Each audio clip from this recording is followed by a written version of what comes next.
Salam, salam sehat. Kembali dengan saya, nama saya kenalkan diri saya dulu ya. Nama saya Tina Sitorus. Dan saya akan membahas tentang kesembuhan, karena lagi viral-viralnya kesembuhan jalanan, yaitu Pak Andi Simon. Setelah beliau jatuh sakit, banyak pendeta-pendeta menyindir, membuat YouTube. Orang lain bisa sembuh, dia sendiri tidak sembuh. Jadi katanya pendeta Pak Simon ini adalah ajaran sesat. Penyembuhannya tidak betul, ya gitu ya kan. Jadi saya akan membahas tentang kesembuhan sesuai dengan Alkitab. Dan kenapa pendeta lain bisa cemburu atau jealous? Mungkin gara-gara Alkitab ini, Bapak Ibu. Mari kita baca Yohanes 12 ayat 11. Sebab karena dia banyak orang Yahudi meninggalkan mereka dan percaya kepada Yesus. Waktu Yesus datang ke bumi ini, Bapak Ibu, Yesus melakukan banyak mujizat, sehingga orang Farisi dan ahli-ahli Taurat itu cemburu. Mereka ini berusaha untuk membunuh Yesus. Berlahan-lahan mereka memfitnah Yesus, supaya pengikut Yesus itu datang kembali kepada dia. Jadi mungkin orang-orang ahli, maka pendeta yang lain ini mungkin seperti itu, mungkin ya, mungkin seperti Alkitab ini. Mungkin dia cemburu, takut jemaatnya mungkin lari gitu ya. Jadi yang saya pelik lihat Pastor Simon ini, dia sudah baca Alkitab, sudah selaku pendeta, tapi tidak bisa seperti teladannya Yesus Kristus yang Tuhan ikuti. Jangan membalas, Pak. Saya tidak bisa melihat seseorang itu apakah ajaran sesat. Saya tidak bisa, Pak, karena belum nampak buahnya, Bapak Ibu. Kalau melihat seseorang itu ajaran sesat, kita lihat dulu buahnya dulu, Bapak Ibu. Kalau melihat buahnya ini menunggu waktu. Kan Bapak Simon ini masih belum lama ya, masih baru ya. Jadi kalau ya nunggu waktu dulu. Karena jangan kita terburu-buru menilai seseorang itu ajaran sesat. Karena di perjanjian baru itu orang-orang Paulus ya, anggota-anggota Paulus juga berbicara, mereka berdiskusi, hati-hati loh, itu si Anu itu loh ajaran sesat loh. Jadi berdiskusi mereka, Bapak Ibu. Memang dari dulu pun sudah ada ajaran sesat. Jadi sekarang ini pun ya masih ada berkeliaran, Bapak Ibu. Karena itu kita berhati-hati dan janganlah sempat langsung menceplos atau ngomong langsung ajaran si Anu nggak betul gitu.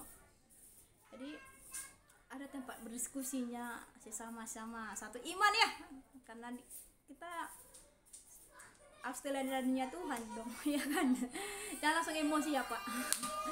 Jadi mari kita baca Yohanes 15 ayat 18. Jikalau dunia membenci kamu, ingatlah bahwa ia telah lebih dahulu membenci aku daripada kamu. Bayangkanlah. Yohanes 10 ayat 20. Ia kerasukan setan dan gila, mengapakah kamu mendengarkan dia? Wow. Orang Farisi, ahli Taurat ini ngomong di depannya Tuhan Yesus loh. Enggak lewat YouTube, Bapak Ibu. Enggak lihat YouTube secara langsung gini ya. Tapi di depan langsung di situ ada Yesus berdiri, Bapak Ibu. Orang-orang Taurat ini ngomong seperti itu. Dan nggak usah kita kaget pula, Bapak Ibu. Kita nggak usah kaget orang lain bisa membenci kita ya. Yesus sendiri pun sudah merasakannya, Bapak Ibu. Dan bukan hanya orang lain, tetapi saudaranya pun kepada Yesus, bahwa ajaran Yesus itu adalah dari Tuhan, dari Allah Bapa. Saudaranya Yesus itu ada 5 Bapak Ibu, 3 laki-laki dan 2 perempuan Bapak Ibu. Mari kita baca Yohanes 7 ayat 5. Sebab saudara-saudaranya sendiri pun tidak percaya kepadanya. Markus 3 ayat 21 sampai 23. Waktu kaum keluarganya mendengar hal itu, mereka datang hendak mengambil dia, sebab kata mereka, ia tidak waras lagi. Dan ahli-ahli Taurat yang datang dari Yerusalem berkata, ia kerasukan Beelzebul. Beelzebul itu setan Bapak Ibu. Dan dengan pengulus setan ia mengusir setan. Bayangkanlah Bapak Ibu, Yesus juga sudah mengalaminya duluan. Penghinaan itu pasti ada. Inilah salib yang sebenarnya yang untuk ditanggung oleh setiap orang yang percaya kepada Tuhan.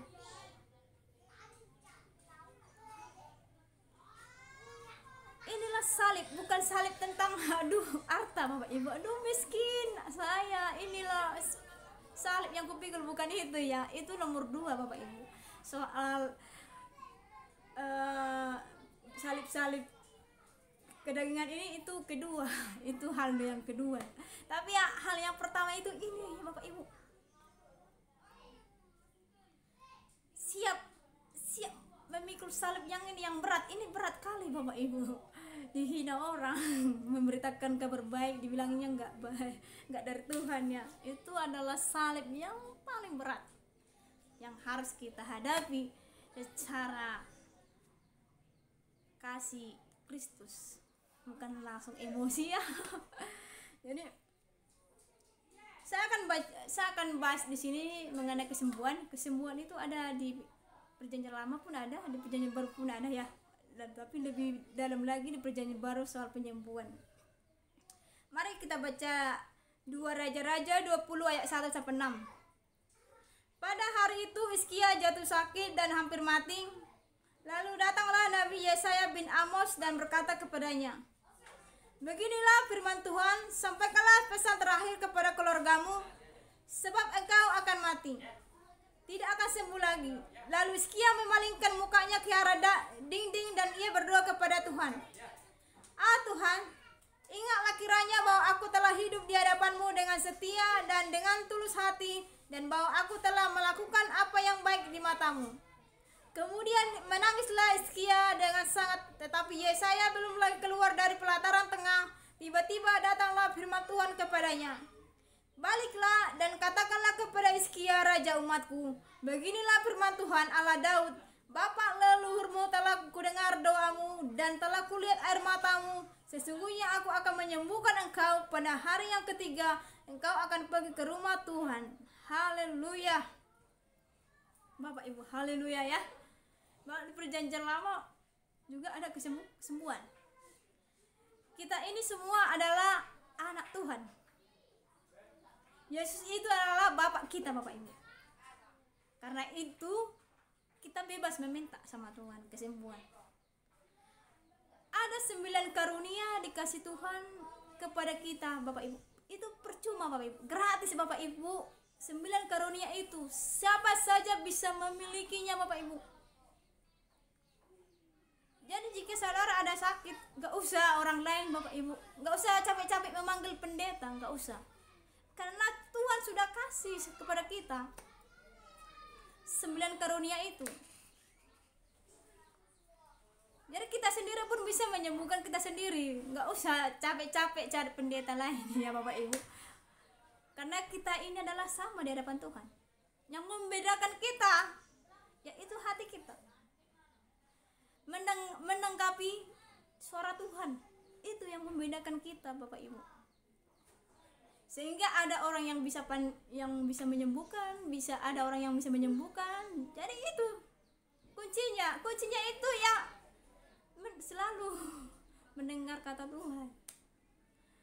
Bagaimana caranya untuk mendengar kata Tuhan? Ya intim dengan Tuhan, berdoa di kamar, bukan di gereja supaya dilihat orang, bukan gitu ya.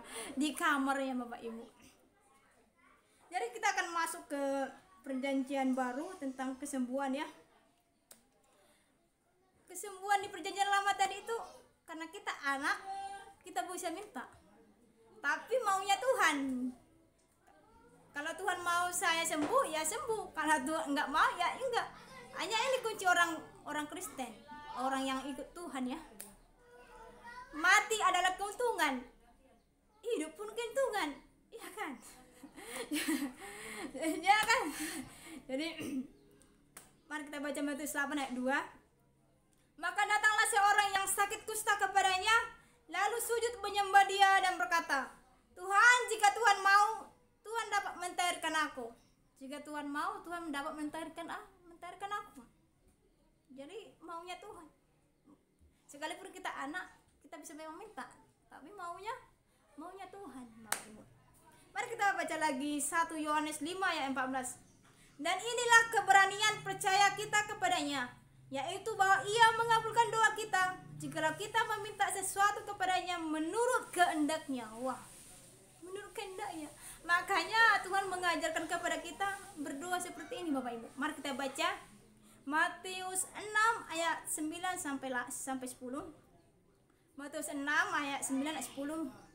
Karena itu berdoalah demikian.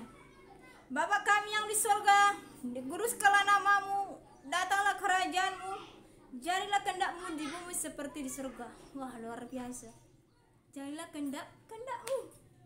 Mari kita baca lagi Lukas 22 ayat 42. Ya Bapakku, jikalau engkau mau, ambillah cawan ini daripadaku, tetapi bukanlah kehendakku, melainkan kehendakmu lah yang terjadi.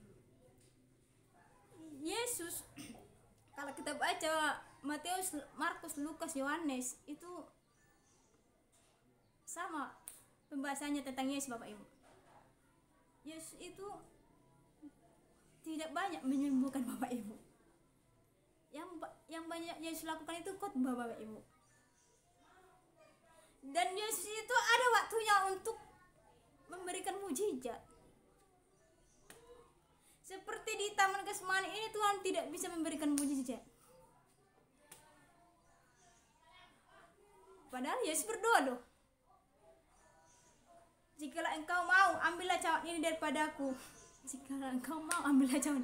Maksudnya biarlah cawan ini jangan kulewati gitu loh, berlalu. Bukannya Tuhan tidak bisa membiarkan cawan ini lalu Bapak Ibu.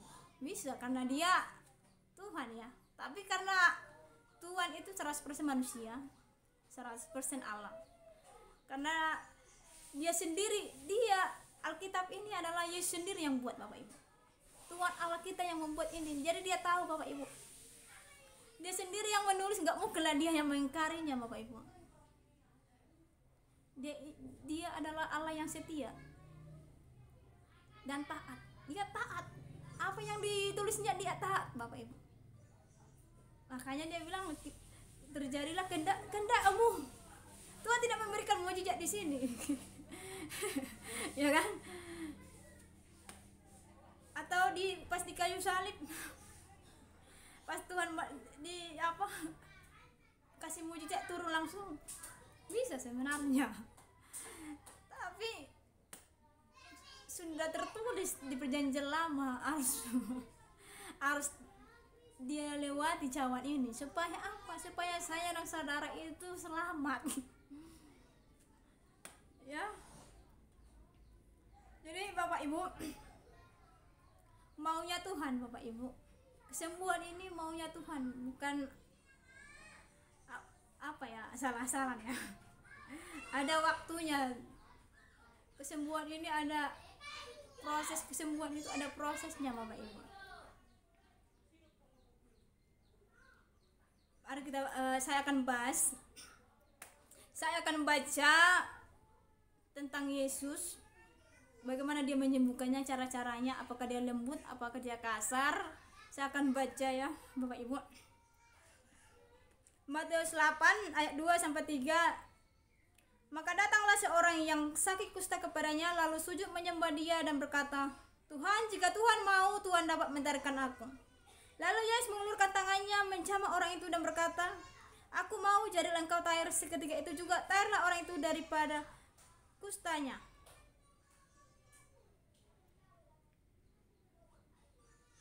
Setibanya di seberang, yaitu daerah orang Gadara, datanglah dari kuburan 2 orang yang kerasukan setan menemui Yesus.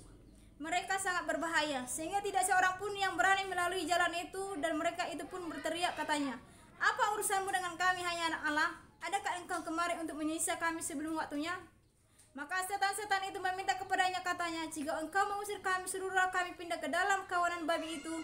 Yesus berkata kepada mereka, "Pergilah." Lalu keluarlah mereka dan masuk ke dalam babi-babi itu. Maka terjunlah seluruh kawanan babi itu dari tepi jurang ke dalam danau dan mati di dalam air.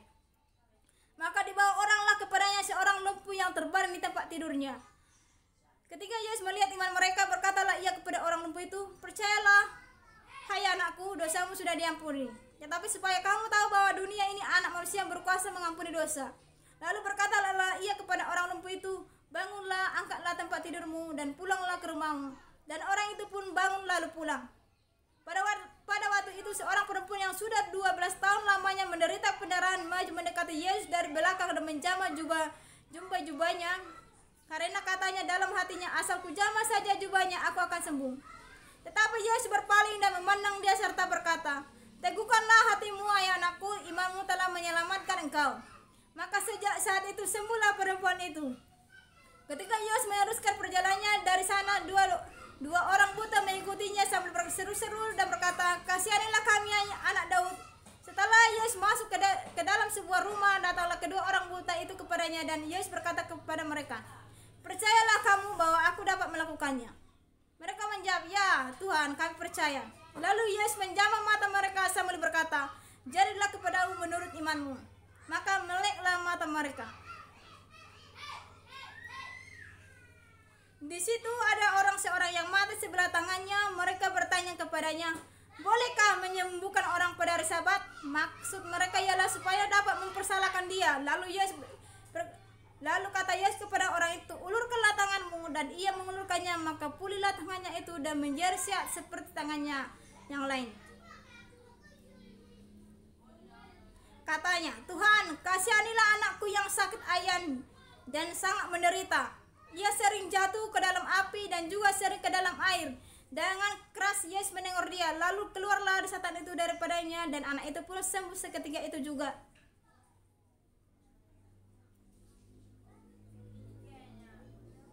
Setelah ia dekat pintu gerbang kota, ada orang mati diusung keluar, anak laki-laki, anak tunggal ibunya yang sudah janda, dan banyak orang dari kota itu menyertai janda itu. Dan ketika Tuhan melihat janda itu, tergeraklah hatinya oleh belas kasihan. Lalu ia berkata kepadanya, "Jangan menangis." Sambil menghampiri usungan itu, ia menyentuhnya. Dan sedang para pengusung berhenti, ia berkata, "Hai anak muda, aku berkata kepadamu, bangkitlah."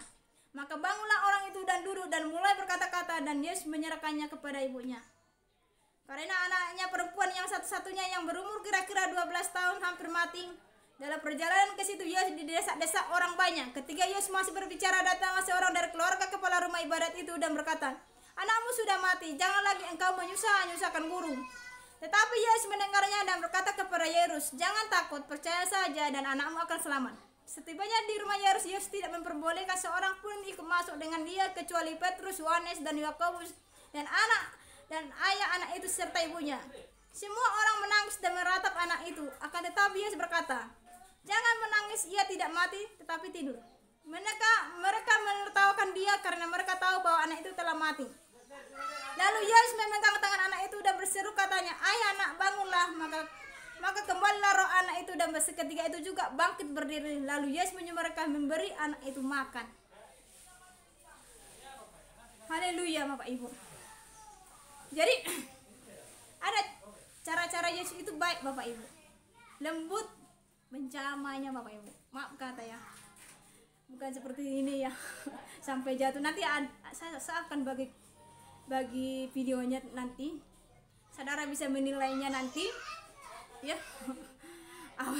Saudara yang bisa menilainya, karena saya di sini kan karena kita satu iman, kita bisa mendengar Bapak Ibu ya. Jangan sampai nanti Tuhan berbicara, Tuhan, Tuhan, kenapa kami ada di sini? Kami kan sudah melakukan mujizat. Tapi apa kata Tuhan itu? Nyalah engkau iblis, kan aku tidak mengenal angkatan engkau. Pak Pendeta Simon, hanya Bapak lah yang tahu dari mana Bapak belajar trik-trik seperti itu ya. Hanya Bapak lah yang tahu itu. Tapi Tuhan tahu. Saya tidak tahu karena saya bukan Tuhan. Tapi karena kita manusia ini masih ada kesempatan.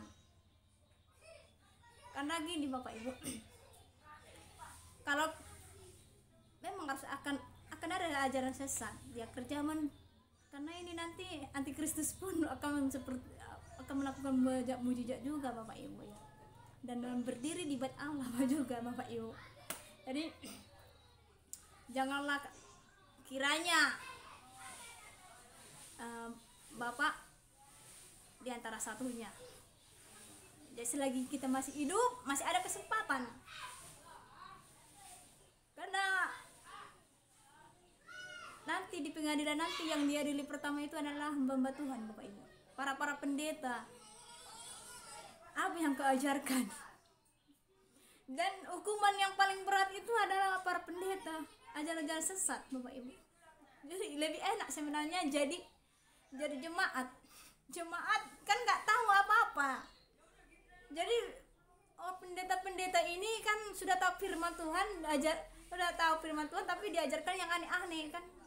Jadi berat hukumannya Bapak Ibu. Ya. Jadi kalau soal penyembuhan, saya bersaksi lah dulu kan. Karena saya selalu bersaksi karena saya pun berpengalaman ya Bapak Ibu. Kalau soal kesembuhan, saya pernah dulu sakit Bapak Ibu, dan juga itu kanker kanker ganas ya, kanker payudara ganas. Dan kami sudah pergi Bapak Ibu berobat Bapak Ibu, tidak ada kesembuh.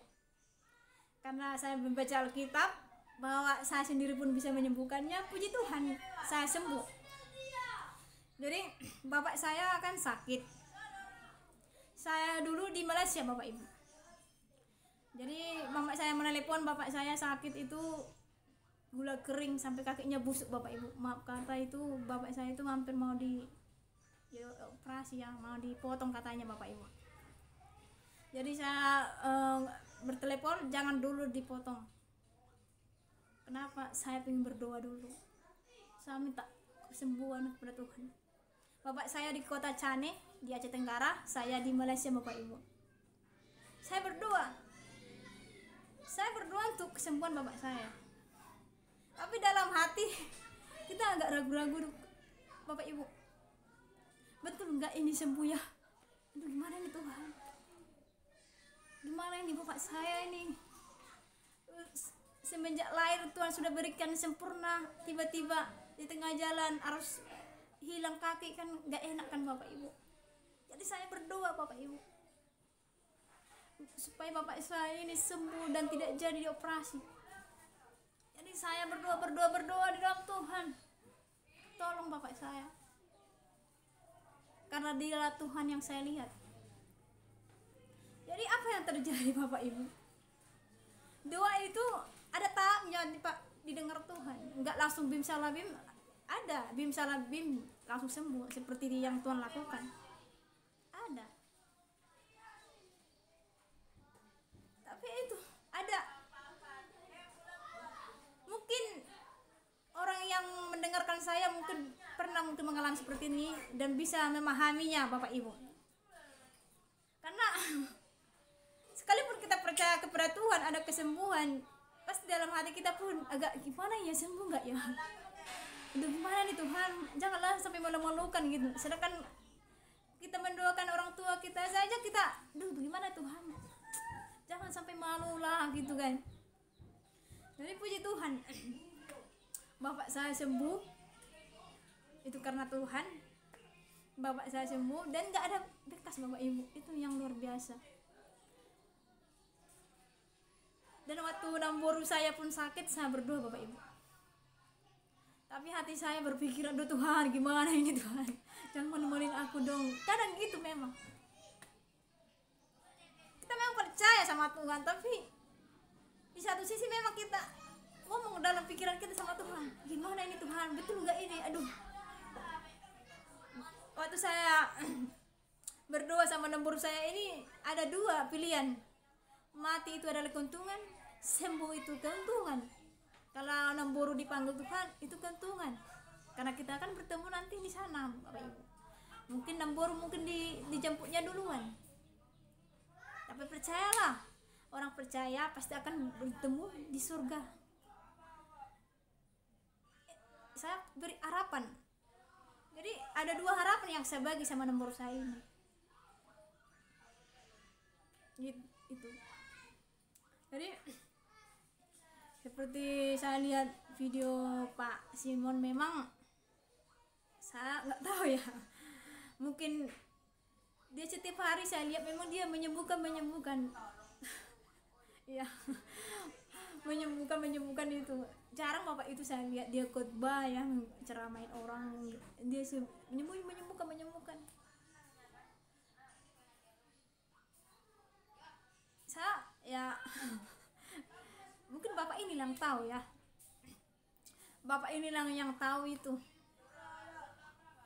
dari siapa dia dapat, Bapak itu yang tahu. Dan saya akan nanti saya bagi video, saudara bisa menilai. Dan ada nanti seorang ustadz juga saya kasih video, dia bisa menyembuhkan dengan nama Yesus, Bapak Ibu.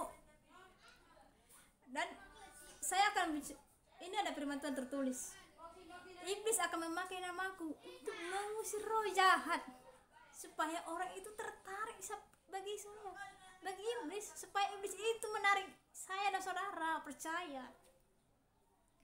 Seandainya ustadz ini pendeta, mungkin dia bisa terkenal, Bapak Ibu. Dan yang disembuhkannya Pak Ustadz ini adalah seorang pendeta, Bapak Ibu.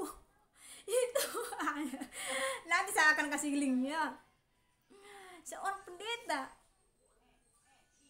Pak Ustadz yang menyembuhkannya dengan pakai nama Yesus. Ya, jadi itulah pesan-pesan saya. Saudaralah yang bisa menilai, dan komen ya Bapak Ibu. Komen, karena nggak ada hak saya untuk menghakimi sesama manusia, karena nggak ada artinya. Karena yang menghakimi itu adalah Tuhan, haknya Tuhan. Saya hanya menyampaikan kabar berita, kabar keselamatan, supaya saya dan saudara itu selamat. Itu aja. Jadi nggak ada di sini soal kebencian. Saya bukan saya senang sebenarnya ada penyembuhan, tapi ada caranya kan ada.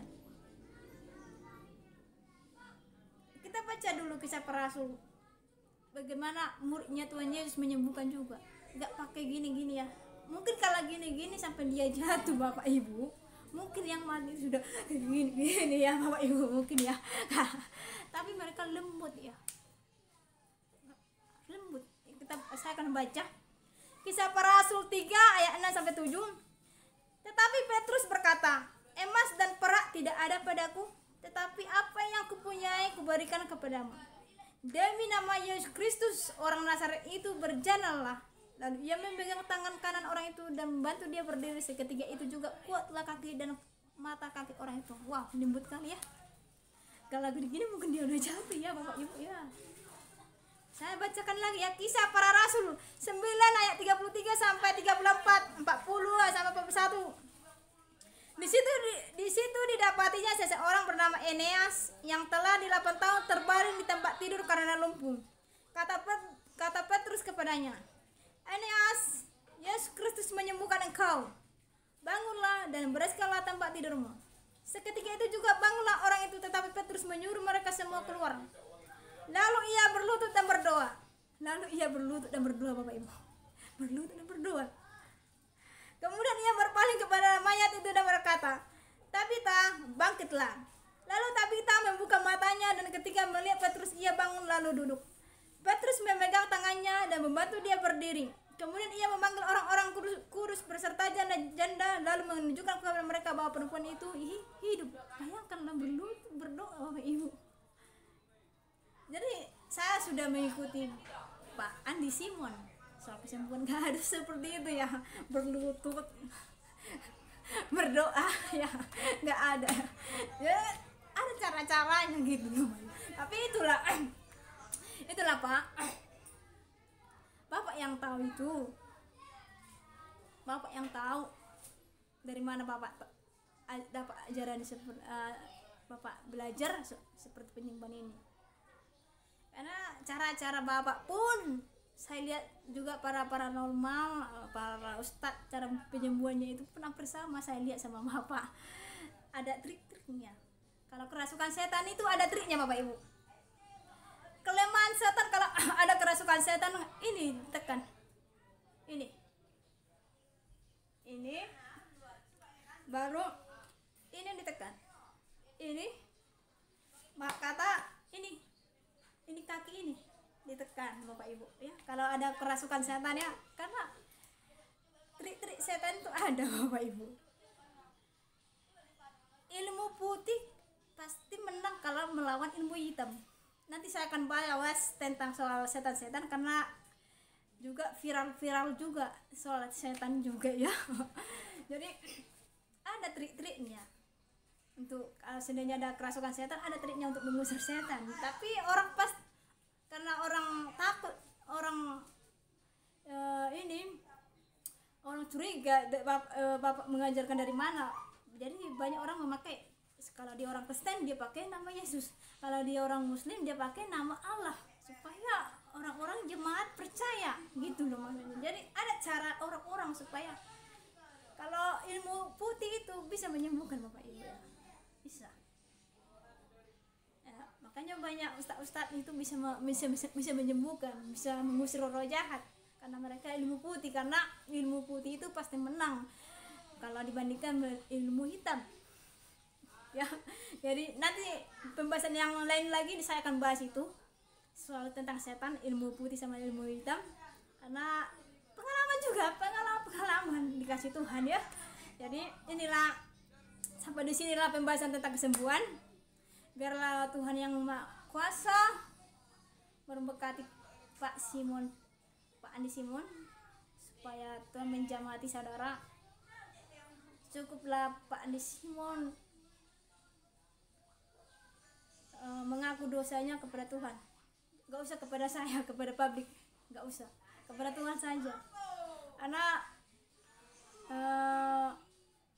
bukan hanya ini saja baru terkenal ada pendeta penyembuhan. Yang pertama itu yang melakukan 2 penyembuhan itu orang-orang bule Bapak Ibu ya. Yang melakukan penyembuhan itu orang-orang bule yang duluan ya, orang-orang luar sampai ke Indonesia itu terkenal Bapak Ibu. Apa jadinya? Buahnya nampak ya. Awal-awal memang kalau contohnya lah, kalau saya ikut iblis, awal-awalnya itu iblis itu bisa seperti malaikat, tapi dia nggak tahan lama seperti malaikat, karena tak bertahap buahnya itu akan muncul. Wow, ini loh saya doa aslinya gitu. Karena iblis itu bertopeng itu tidak akan lama, dia akan muncul. Ini saya loh ya kan. Jadi kalau ikut iblis itu nggak senang ikut aturan-aturan, pasti dia akan gerah dengan aturan-aturan Kristus. Itu saja. Salam sehat. Haleluya. Oh, siap sih. Oh, nama asli? Togar. Nama orang tua Bapak? Johannes. Iya. Jadi Togar bin Johannes. Iya. Togar bin Johannes. Sudah berapa lama seperti ini? Ini bersandar. Mau mana sih tadi dulu? Baik. Baik.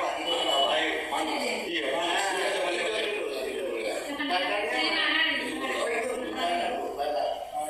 Jadi ini seperti blank ya, ataupun pikirannya nggak normal. Iya. Oke.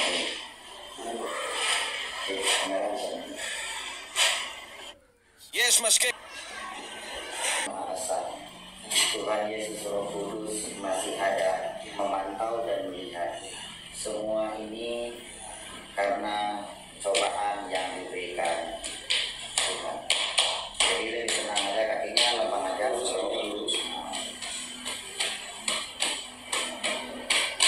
Lurus saya lagi terus tenang. Tenang aja. Tenang, slow. Bismillahirrahmanirrahim. Tenang ya.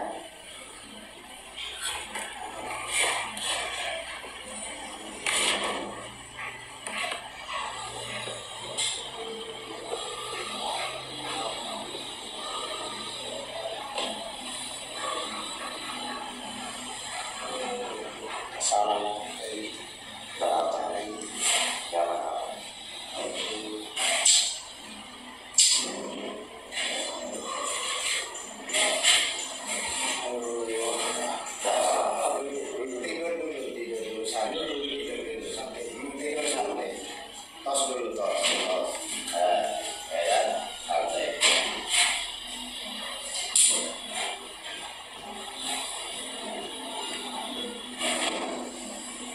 Coba terus mata kaki ditusuk.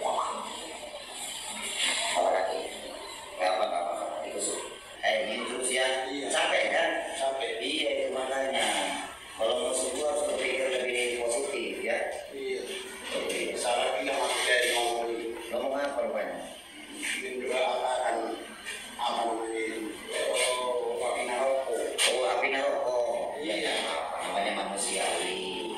Manusiawi ya. Ini tarik nafas. Sebut nama Tuhan. Nama Tuhan Allah, Allahu Akbar. Allah Muhammad, Allahu Akbar. Oke, slow, lepas. Slow, nah. Allahu Akbar. Bilang nama Tuhan Yesus Kristus. Dengan nama Tuhan Yesus Roh Kudus. Iya, nama Tuhan Yesus Roh Kudus. Iya. Oke. Sebutkan lagi. Dengan nama Tuhan Allah Bapa yang Maha Kuasa. Iya, benar. Slow. Tenang dulu. Slow, tenang. Wahila aku, Bapakku. Oke, tenang. Apa-apanya di sini ya, Bapak. Iya, dengar. Ini tanah, banyak makanan kita itu menurutnya ini dari. Oke, tenang. Ayo, Bapak yang ada di surga, yang Maha Allah Muhammad. Tuhan Yesus, dengan nama Tuhan Yesus, Roh Kudus, saya ingin sembuh. Ulangi lagi, dengan nama Tuhan, Yesus Roh Kudus, saya ingin sembuh. Sembuhkanlah aku. Ulangi lagi, sembuhkanlah aku. Dengan nama Tuhan, Yesus, Roh Kudus, sembuhkanlah aku. Dengan nama Tuhan Yesus, ya Tuhan Yesus, ya Allah, dengan nama Tuhan Yesus Roh Kudus, ya Allah, Yesus. Halo. Ya. Halo, kabar. Yes. Halo.